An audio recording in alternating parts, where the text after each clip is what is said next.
But if you're new to nunchucking, probably the best thing to start with are these foam nunchucks, okay? What I've done was I just bought these foams and then I took some electrical tape and I created just kind of a swirl design just because it shows up a little bit better as I'm spinning them. Kind of creates a little bit more of an illusionary pattern than if it was just a standard nunchuck. There's all different kinds. You can start with oak. There's fire chucks, of course, which are my favorite. These are probably some of the most heaviest nunchucks you can get. Especially with the weighted ends, excuse the Kevlar here, especially with the weighted ends after you soak them. What it's going to do though is it's going to create more momentum. So as I'm spinning them around, the more that I spin these things, the easier it is for it to keep the momentum gliding because the weighted tips just kind of swing it through.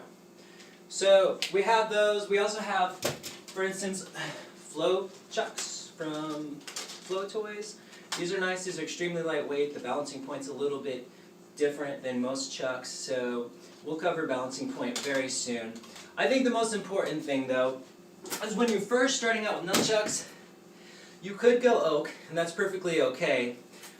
Just be really careful because one thing that dissuades a lot of people from really learning these things is injury.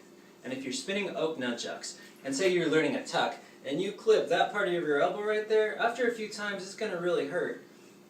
Really badly. Trust me, this is off experience.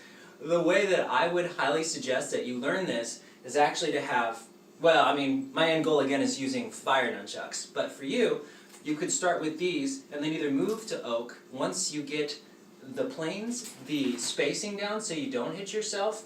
So get it with this, and then also have another pair, oaks, fire nunchucks, glow chucks. Glow chucks would be good for training too. They're extremely lightweight. They're not too hard on you at all, like if you hit yourself.